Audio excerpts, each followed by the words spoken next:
রোজার ঈদে দর্শক পছন্দের শীর্ষে থাকবে শাকিব খানের ছবি প্রিন্স, বললেন পরিমণি। কম্পিটিশনের প্রথমে মনে হয় আগে সবার প্রথমে থাকবে প্রিন্স, তারপর দেখা যাক। কিন্তু আমি চাই সবগুলোই পরপর সবাই সিনেমাগুলো দেখুক। 11 বছর পর চলচ্চিত্রে ফিরলেন ডলি জোহর, ঈদে মুক্তি পাবে দম।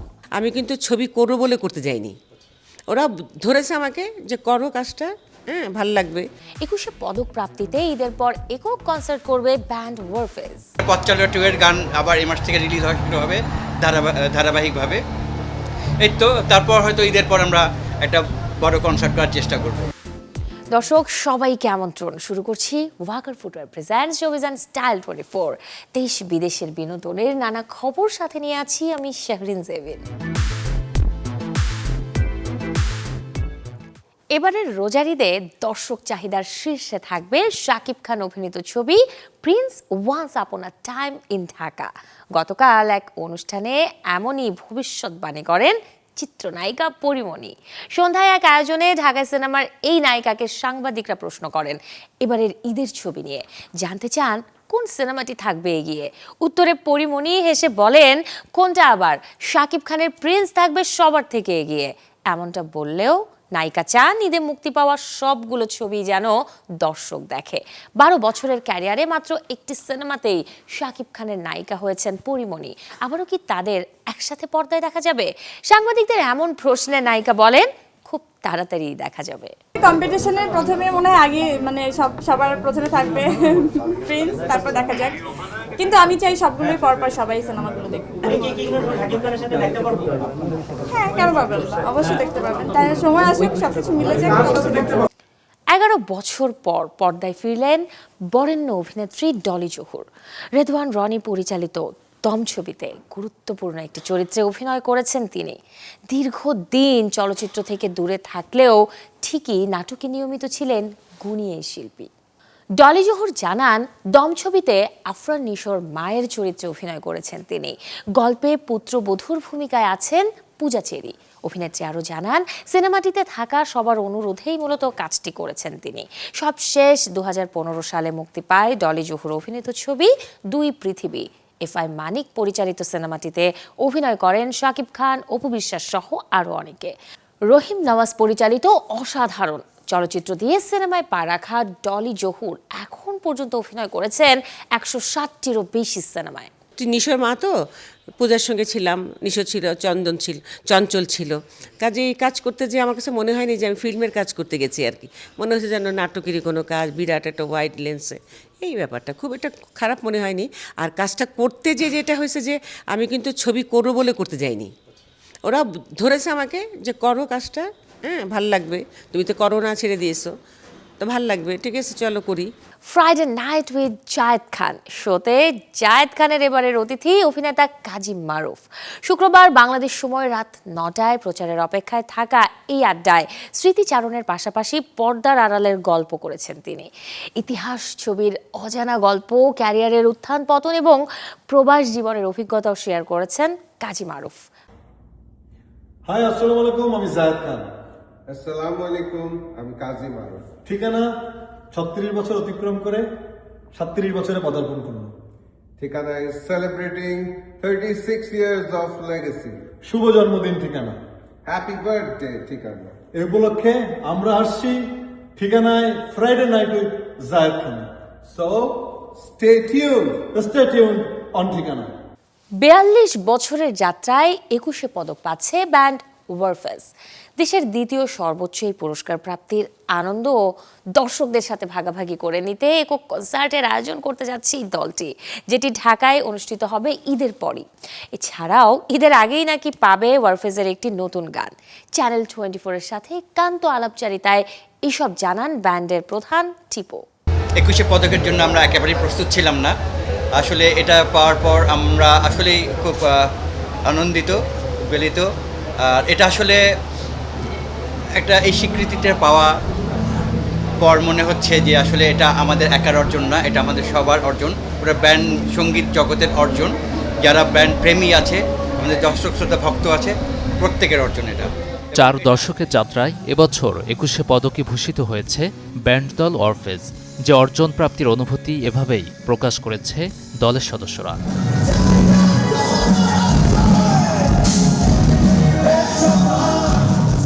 1984 সালের 5 জুন প্রথম আত্মপ্রকাশ করা হেভি মেটাল এই ব্যান্ড দলটি যুগের সাথে তাল মিলিয়ে উপহার দিয়ে চলেছে অসংখ্য শ্রোতাপ্রিয় গান। প্রজন্ম থেকে প্রজন্মে কথা সুরে আন্দোলিত করে চলেছে ভক্ত শ্রোতাদের। যে ওয়ারফেজের শুরু থেকে এই পর্যন্ত অনেক উত্থান পতনের মধ্যে দিয়ে গিয়েছি, অনেকবার লাইন আপ পরিবর্তন হয়েছে, বাট আল্লাহর রহমতে সবার দোয়ায় ভালোবাসে আমরা করে গেছি এবং যে এতদিন আমরা সাস্টেইন করেছি সবাই মিলে with the quality, with the good content material, এ কারণে কিন্তু আমরা এখন এই জায়গায় আছি এবং বাংলাদেশের সংস্কৃতিতে একটা অবদান রেখে একটা জায়গায় পৌঁছাতে পেরেছি, যে স্বীকৃতিটা আমরা পেলাম। আসলে এই জার্নিটা অন্যরকম একটা ভালো লাগা। 2026-এর ভাষার মাসে একমাত্র প্রতিষ্ঠান হিসেবে 21শে পদকে মনোনীত হয় ব্যান্ড দল অরফেজ। যে আনন্দ শুধু নিজেরাই নয়, বরং ভক্তদের সাথে ভাগাভাগি করে নিতে ঘোষণা করে একক কনসার্টের। চ্যানেল 24-এর ক্যামেরায় জানায় আসছে নাকি তাদের নতুন গানও। উই আর লাকি, আমরা বলবো আমরা খুব ভাগ্যবান, বাট আমাদের দেশে আরও অনেক যোগ্য ব্যান্ড এবং সঙ্গীত শিল্পী আছে, তারাও এই 21-এর পদকের যোগ্যতা রাখেন। রোজার মধ্যে একটা আমরা গান হয়তো রিলিজ করব, চেষ্টা করছি। এছাড়া পথ চলা 2 এর গান আবার এই মাস থেকে রিলিজ হওয়া শুরু হবে ধারাবাহিকভাবে। এই তো তারপর হয়তো ঈদের পর আমরা একটা বড় কনসার্ট করার চেষ্টা করব। আসছে রোজার ঈদের পরই গানপ্রেমীরা খোলা আকাশের নিচে পূর্ণতা, অবাক ভালোবাসার মতো জনপ্রিয় গানে মেতে উঠবে অরফেজের সাথে। Desk report, channel 24। 9 বছর পর আবারও একসাথে গানে কণ্ঠ দিলেন সঙ্গীতশিল্পী ইমরান ও নাওমি।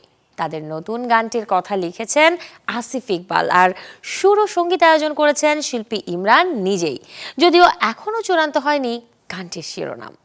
21 ফেব্রুয়ারি রাতে ইমরানের নিজস্ব স্টুডিওতেই হয়েছে রেকর্ডিং।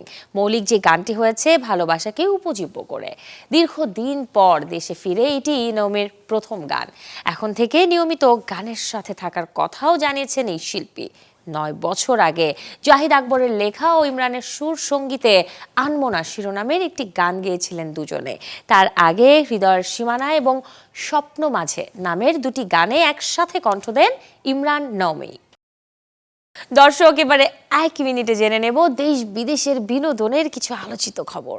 আমরা আসছি ঠিকানায় Friday night with Zayed Khan. Friday night with Zayed Khan শোতে জায়েদ খানের এবারের অতিথি অভিনেতা কাজী মারুফ। ব্যক্তি জীবন সহ ক্যারিয়ারের নানা গল্প নিয়ে আয়োজনে কথা বলেছেন দুজনে। আন্তর্জাতিক মাতৃভাষা দিবসে পশ্চিমবঙ্গের রাজ্য সরকার এক ঝাঁক তারকাকে দিয়েছে বঙ্গবিভূষণ ও বঙ্গভূষণ সম্মাননা, যেখানে বঙ্গবিভূষণ পেয়েছে শিবাজি চট্টোপাধ্যায়, শ্রী রাধা বন্দ্যোপাধ্যায়, নচিকেতা চক্রবর্তী, ইমন চক্রবর্তী, লোপামুদ্রা মিত্র ও বাবুল সুপ্রিয়। অন্যদিকে বঙ্গভূষণ পেয়েছেন পরমব্রত চট্টোপাধ্যায়, মনোময় ভট্টাচার্য, রাঘব চট্টোপাধ্যায়, রূপঙ্কর বাগচি, কার্তিক দাস বাউল ও অদিতি মুন্সি। সাবেক স্বামী ও তার পরিবারের বিরুদ্ধে মানসিক ও শারীরিক নির্যাতনের অভিযোগে মামলা করেছেন ইকরা, যেখানে তিনি দাবি করেন 11 ফেব্রুয়ারি তাকে শারীরিকভাবে আক্রমণ করা হয়। নির্যাতনের পাশাপাশি ছুরি দিয়ে ভয়ও দেখানো হয়। চলে গেলেন নিউ ইয়র্কের সালসা আন্দোলনের অন্যতম পথিকৃৎ এবং বিশ্বখ্যাত সঙ্গীত শিল্পী উইল কোলন। শিল্পীর পরিবারের পক্ষ থেকে জানানো হয় সদ্যই জীবনের ইতি টেনেছেন 75 বছর বয়সী কিংবদন্তি। রোজা ঘিরে এবারে আমাদের নিয়মিত আয়োজন তারকার শৈশবের রোজার গল্প। আজ থাকছে সঙ্গীত শিল্পী সাব্বির জামানের গল্প। ছোটবেলায় রোজা এলেই বন্ধুদের নিয়ে রাত ভর ঘুরে বেড়াতেন সাব্বির জামান। চট্টগ্রামে কাটানো শৈশবের গল্পগুলোই জানবো তার মুখে। তারাবি পড়তে বেরোতাম সবাই মিলে, 2 রাকাত তারাবি পরে আমরা সারা রাত টোটো করে ঘুরতেছি, আবার তারাবি শেষ হওয়ার আগে আবার 2 রাকাত পরে বাসায় ঢুকে গেছি। তো এরকম অনেক টুকটাক মজার ঘটনা আছে। আর যেমন চট্টগ্রামে যেটা হতো ওই সময় আমাদের ছোটবেলায়, রোজার দিন কোনো হোটেল খোলা থাকতো না। কেউ যদি রোজা নাও রাখে তাকেও সারা দিন না খেয়ে থাকতে হবে, মানে ওইরকম একটা বিষয়। তো এই জিনিসগুলো খুব মনে পড়ে এবং খুব মিস করি আসলে ছোটবেলার এই চট্টগ্রামকে। যে মাসে জন্মেছেন সে মাসেই পৃথিবী থেকে নিয়েছেন বিদায়। দর্শক, বলছি মধুবালার কথা। আজ এই অভিনেত্রীর 57তম মৃত্যুবার্ষিকী। প্রয়াণ দিনে জানবো বলিউড তারকা মধুবালার 36 বছরের জীবনের গল্প। অদ্ভুত এক সমাপতন মিশে আছে যার জীবনে, তিনি বলিউডের ভেনাস কুইন মধুবালা। যার পারিবারিক নাম মমতাজ জাহান দেহলভী। 50 কিংবা 60 দশকের বলিউড তার রূপ লাবণ্যের রোশনায় ছিল আলোকিত। মাত্র 14 বছর বয়সে রাজ কাপুরের বিপরীতে নীল কমল সিনেমা দিয়ে বলিউড যাত্রা শুরু মধুবালার।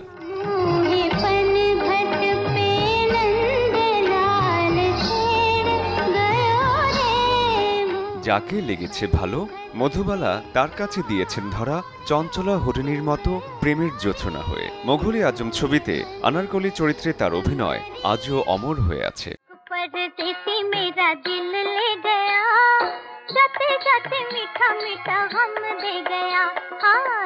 ভারতীয় চলচ্চিত্রের সাদাকালো সময়টাতেও মধুবালায় উজ্জ্বল ও রঙিন ছিল বলিউড। দাম্পত্য জীবনে এই আবেদনময়ী গাঁট বাঁধেন কিংবদন্তি নায়ক ও গায়ক কিশোর কুমারের সাথে।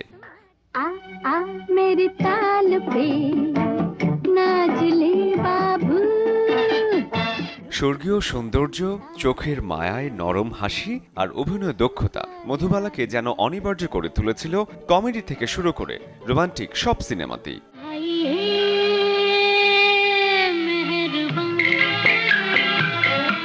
12 বছরের স্বল্প ক্যারিয়ারে আরোহণ করেন যশ ও খ্যাতির শীর্ষে, কিন্তু এড়াতে পারেননি নিষ্ঠুর নিয়তিকে। বলিউডের স্টুডিও লাইট, সাউন্ড, ক্যামেরা আর অ্যাকশন নিয়ে একটু একটু করে এগিয়ে যেতে থাকেন মৃত্যুর দুয়ারে।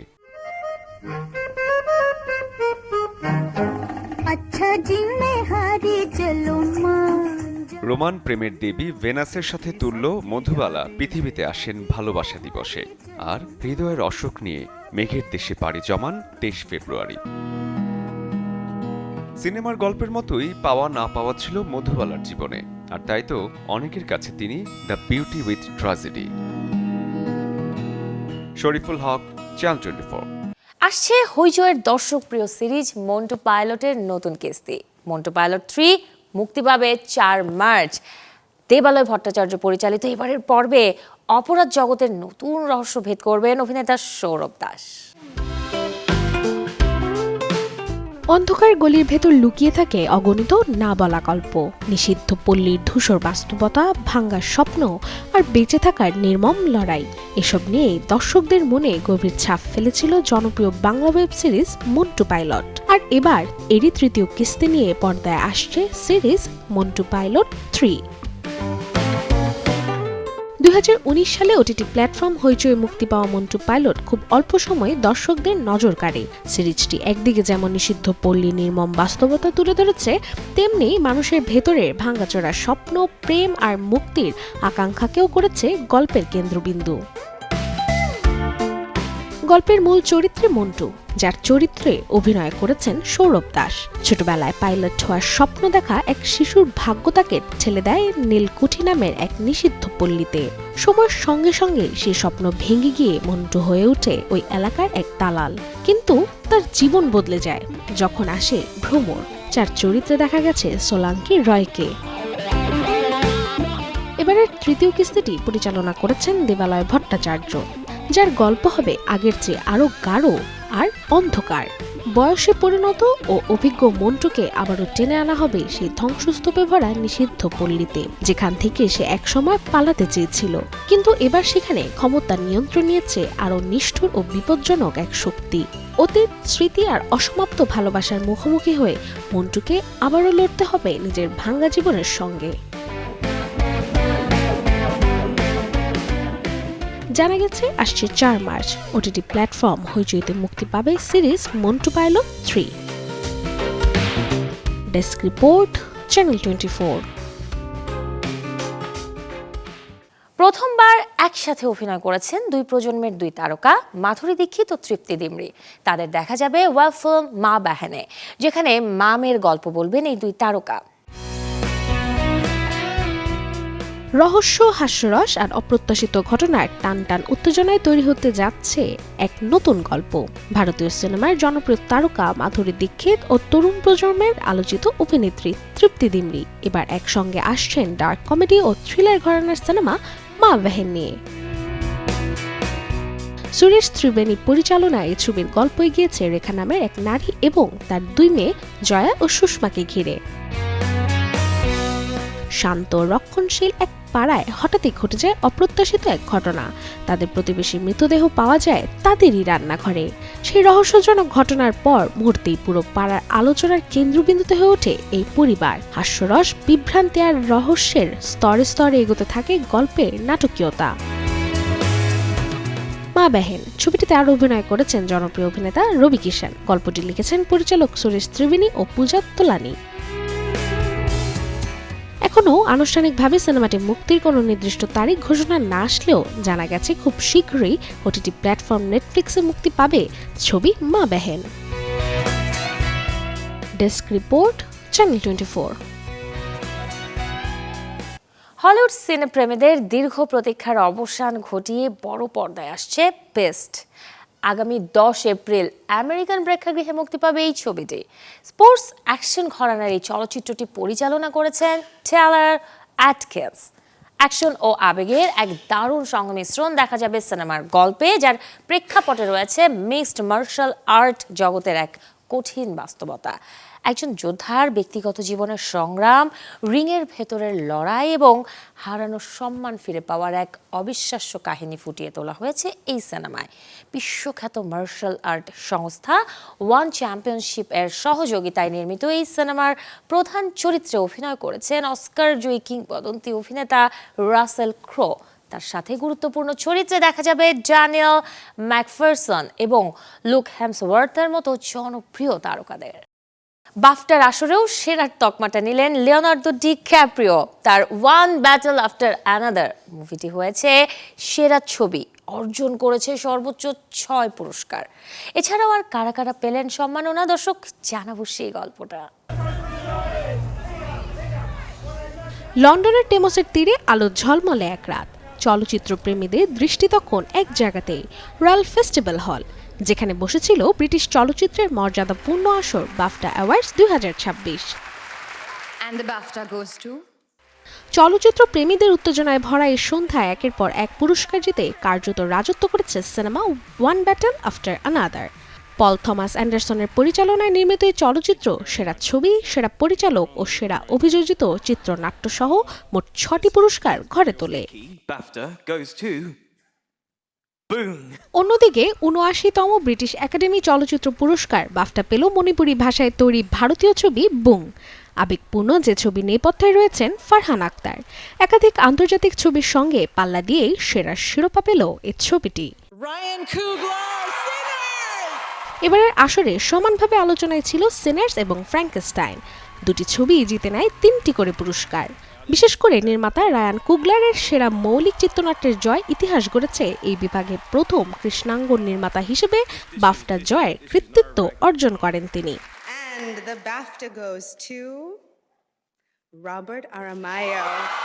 সন্ধ্যার সবচেয়ে বড় চমক ছিল সেরা অভিনেতা বিভাগে। অনেকের ধারণা ছিল পুরস্কারটি পেতে পারেন লিওনার্দো ডিক্যাপ্রিও, টিমোথি থমাস কিংবা ইথান হক, কিন্তু সবাইকে চমকে দিয়ে রবার্ট আর মোয়া জিতে নেন সেরা অভিনেতার পুরস্কার। আই সোয়ার সিনেমায় অসাধারণ অভিনয়ের জন্য। পার্শ্ব অভিনেতা বিভাগে জয় পান সিন পেন।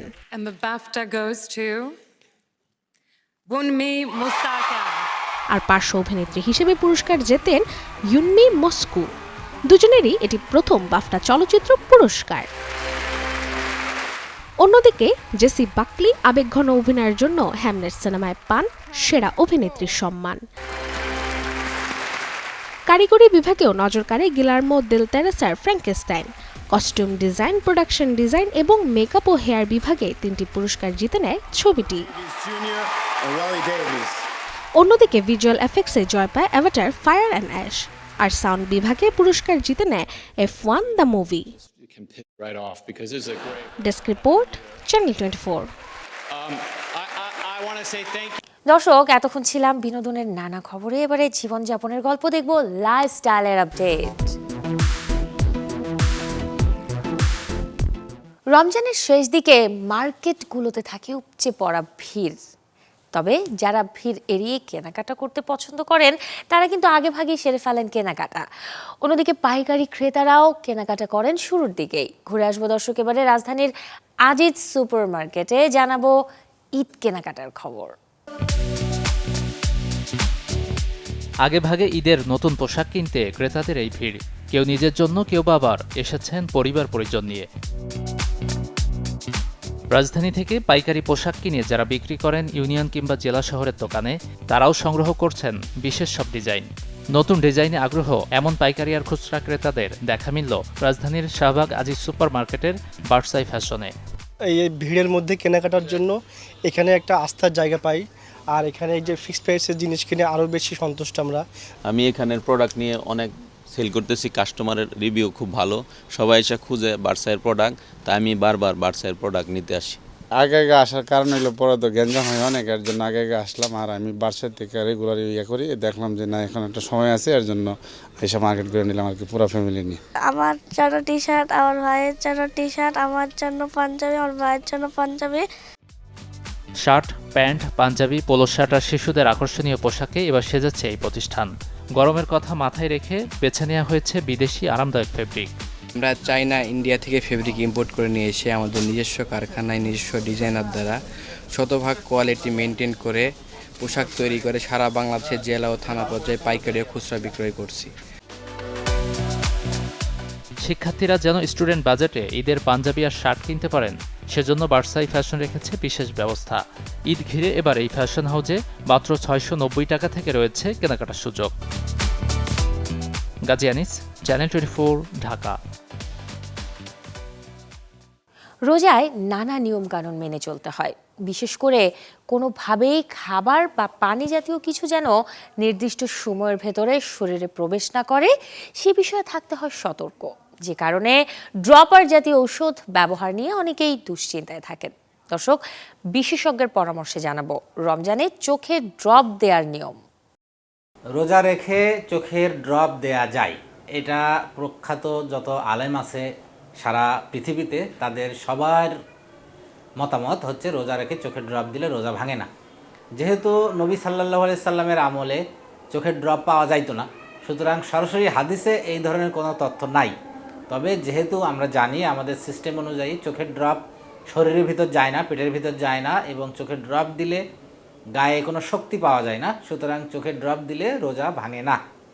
আর আমাদের চোখের যত অপারেশন বেশিরভাগই আমরা চোখের ড্রপ দিয়ে অবশ করে থাকি, সুতরাং রোজা রেখে চোখের চিকিৎসা নিতে বা অপারেশন করতে কোনো অসুবিধা নেই। একজন মানুষের যদি আমরা ছানি অপারেশন করি, আমরা চোখের ড্রপ দিয়ে অবশ করে ছানি অপারেশন করতে পারি। অ্যানেস্থেশিয়ার কোনো ওষুধ তার শরীরে প্রবেশ করে না, সুতরাং তার রোজা ভেঙে যাবে না, এবং পরবর্তীতে আমরা যে ড্রপগুলো ব্যবহার করি সেটাতেও রোজা ভাঙবে না। ইফতারে নানা দেশে থাকে নানা খাবারের রীতি রেওয়াজ। বিশেষ করে মধ্যপ্রাচ্যের দেশগুলোর মেনুতে থাকে মাংসের নানা পদ। দর্শক, আজ জানাবো মিশর, নাইজেরিয়া, পাকিস্তানের মতো দেশগুলোর জনপ্রিয় সব ইফতার মেনুর গল্প।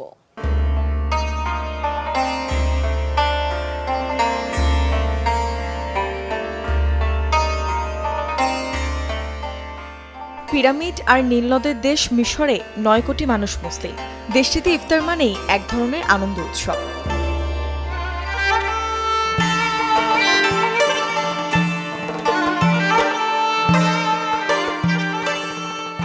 রমজানে তাদের ইফতারের টেবিলে থাকে নানা ধরনের খাবারের সমারোহ। তার মাঝে উল্লেখযোগ্য হলো আতায়েফ আর কুনাফা। আতায়েফ হলো এক ধরনের প্যানকেক, আর কুনাফা এক ধরনের সিরাপ এবং মিষ্টি জাতীয় খাবার। এই দুটো খাবার মিশরীয় মুসলমানদের ইফতারের এক অবিচ্ছেদ্য অংশ বলা যেতে পারে। তবে দেশটির অনেক পরিবারেই ইফতারে বাদামি রুটি এবং মটরশুঁটি, টমেটো, বাদাম ও অলিভ অয়েল দিয়ে তৈরি ফুল মেদামাস নামে এক ধরনের খাবার খেতেও তারা পছন্দ করেন। সৌদি আরবে মোট 3 কোটি মুসলিম মানুষ বসবাস করে, যা দেশটির মোট জনসংখ্যার প্রায় 85%। সৌদিরা ইফতারের শুরুতে গাহওয়া নামে অ্যারাবিক কফি পান করেন। সৌদি আরবেও অঞ্চলভেদে ইফতারের খাবারে আছে ভিন্নতা। দেশটির পশ্চিমাঞ্চলের মানুষ তাদের ইফতারে শৌরারিক রুটি এবং দুগ্গাহ নামের ঐতিহ্যবাহী খাবার খান। আর দেশটির আরেকটি জনপ্রিয় খাবার থারিদ, যা মূলত ভেড়ার মাংস এবং সবজি দিয়ে তৈরি স্যুপ জাতীয় খাবার। আবার পূর্বাঞ্চলের লোকেরা ইফতারে সালোনা নামের একটি খাবার খান, যা মাংস এবং সবজি স্টু দিয়ে তৈরি। পাকিস্তানে ইফতার আয়োজনে পানি এবং খেজুর তো থাকেই, তবে সেখানে প্রাধান্য পেতে দেখা যায় মাংস ও রুটির মতো সেখানকার ঐতিহ্যবাহী খাবারগুলো। নানা ধরনের কাবাব, তান্দুরি, কাটলেট, টিক্কার উপস্থিতি প্রায় প্রতিদিনই থাকে ইফতারের মেনুতে। অন্যদিকে ভারতের হায়দ্রাবাদে মুসলিমরা ইফতারে খান হালিম, আর কেরালা ও তামিলনাড়ুর মুসলমানরা ইফতার করেন নম্বু কাঞ্জি নামে এক ধরনের খাবার দিয়ে, যা মূলত মাংস, সবজি এবং পরিচয় সমন্বয়। এছাড়া সারা বিশ্বেই নানা রকমের ফলের শরবত, ফলের সালাদ এবং খেজুর থাকে ইফতার টেবিলে, তবে পানীয় হিসেবে রুহ আফজার কদর সব দেশে বেশি। Desk report, channel 24। রোজায় জিম নাকি যোগা, কোনটা করবেন? নাকি সারাটা দিন না খেয়ে থাকবেন ভেবেই বিরত রাখছেন নিজেকে সব কিছু থেকে? এই সিদ্ধান্ত নিতে আজ আমি আপনাকে সহযোগিতা করছি। দর্শক, প্রতিবেদনে জানাবো জিম নাকি যোগা কোনটা কার্যকর রমজানে। রমজানে সারাদিন না খেয়ে থাকার ফলে শরীরে ক্লান্তি আসাটা স্বাভাবিক, তবে এই সময়েও অনেকে ফিট থাকতে চান। কিন্তু প্রশ্ন হলো, রোজা রেখে কি ভারী জিম করা নিরাপদ, নাকি যোগাই সেরা বিকল্প? বিজ্ঞান মতে রোজা রেখে উচ্চমাত্রার ওয়ার্কআউট শরীরে ঘাম ঝরিয়ে ইলেকট্রোলাইট ব্যালেন্স নষ্ট করতে পারে, যার ফলে দেখা দিতে পারে মাথা ঘোরা, রক্তচাপ কমে যাওয়া কিংবা চরম দুর্বলতা। তবে শরীরকে সচল রাখার এক নিরাপদ দাওয়াই হতে পারে যোগা। যোগা বা যোগব্যায়াম কেবল শরীরের পেশিকেই সচল রাখে না, বরং রক্ত সঞ্চালন স্বাভাবিক রাখতেও দারুণ কার্যকর। হার্ভার্ড মেডিকেল স্কুলের গবেষণা বলছে, যোগা শরীরের স্ট্রেস হরমোন কমিয়ে মানসিক স্থিতি বাড়ায়। 20 থেকে 30 মিনিটের একটি হালকা সেশন শরীরকে পানি শূন্যতার ঝুঁকি ছাড়াই রাখবে প্রাণবন্ত। ইফতারের ঠিক আগে হালকা যোগা হজমে সহায়তা করে, আবার চাইলে ইফতারের 1 থেকে 2 ঘন্টা পরও সেরে নেওয়া যায় শরীর চর্চা। ফিটনেস মানে সবসময় ঘাম ঝরানো নয়, বরং সঠিক সময়ে সঠিক কৌশলের নামই সুস্থতা। তাই এই রমজানে জিমের ঝনঝনানি নয়, প্রশান্তির যোগাতেই মিলতে পারে শারীরিক ও মানসিক মুক্তি। Desk report, channel 24। আইফোন ব্যবহারকারীদের জন্য এবারের আয়োজন সবারই জানা। iOS থেকে অ্যান্ড্রয়েড ডিভাইসে ফাইল ট্রান্সফার বেশ বিড়ম্বনার। এই সমস্যার সমাধান নিয়ে এসেছে অ্যাপল, যুক্ত করেছে নতুন করে Android file transfer feature. Smartphone দুনিয়ায় আবারও বড় আপডেট এসেছে। অ্যাপল প্রকাশ করেছে তাদের নতুন সফটওয়্যার সংস্করণ iOS 26.3। আপডেটটি শুধু রুটিন বাগ ফিক্স নয়, বরং ব্যবহারকারীর নিয়ন্ত্রণ, গোপনীয়তা আরও সুরক্ষিত করবে। এই আপডেটের সবচেয়ে আলোচিত ফিচার অ্যান্ড্রয়েড ট্রান্সফার। এখন আইফোন থেকে অ্যান্ড্রয়েড ডিভাইসে ফাইল ট্রান্সফার করা যাবে। অ্যাপল এবং গুগলের যৌথ উদ্যোগে তৈরি এই প্রযুক্তির মাধ্যমে ছবি, কন্ট্যাক্ট, টেক্সট, নোট, এমনকি কিছু অ্যাপ ডেটাও স্থানান্তর করা যাবে দ্রুত এবং নিরাপদে। তাই বলে সবকিছু পাঠানো যাবে না। সংবেদনশীল তথ্য যেমন এনক্রিপ্টেড পাসওয়ার্ড বা নির্দিষ্ট সিস্টেম ফাইল এই প্রক্রিয়া যাবে না, অর্থাৎ ব্যবহারকারীর সুরক্ষা থাকছে আগের মতোই। নতুন iOS-এ লোকেশন প্রাইভেসিতেও এসেছে আপগ্রেড। এখন থেকে ব্যবহারকারীরা অ্যাপ ভিত্তিক লোকেশন শেয়ারিং আরও নির্দিষ্টভাবে নিয়ন্ত্রণ করতে পারবেন। কোন অ্যাপ কতক্ষণ কোন পরিস্থিতিতে আপনার অবস্থান জানবে সেটি এখন আরও স্বচ্ছভাবে দেখা ও বন্ধ করার সুযোগ মিলবে। এই আপডেটে বেশ কয়েকটি নিরাপত্তা ত্রুটি সংশোধন করা হয়েছে। ব্যাকগ্রাউন্ডে চলা সিস্টেম প্রসেসগুলো হয়েছে আরও অপটিমাইজড, যার ফলে পারফরমেন্স হবে আরও মসৃণ। আপডেটটি পেতে আইফোনের সেটিংসে গিয়ে জেনারেল অপশনে সফটওয়্যার আপডেট করে নিলেই হবে। আপডেটের আগে অবশ্যই ফোনে ফুল চার্জ রাখুন এবং গুরুত্বপূর্ণ ডেটা যদি থাকে তাহলে আগেই ব্যাকআপ করে রাখুন। iOS 26.3 শুধুই আপডেট নয়, বহুদিন ধরে চর্চিত আইফোন থেকে অ্যান্ড্রয়েড করেছে বাধাহীন। শরীফুল হক, চ্যানেল 24। দর্শক, এই ছিল আজকের Walker footwear present showbiz and style 24 এর আয়োজনে। বিনোদন ও লাইফস্টাইলের সব খবর জানতে ভিজিট করুন আমাদের ফেসবুক পেজ এবং ইউটিউব চ্যানেলে। কাল ঠিক একই সময় আবারও দেখা হবে। সে পর্যন্ত সবাই ভালো থাকুন, আর দর্শক অবশ্যই চ্যানেল 24 এর সাথেই থাকুন।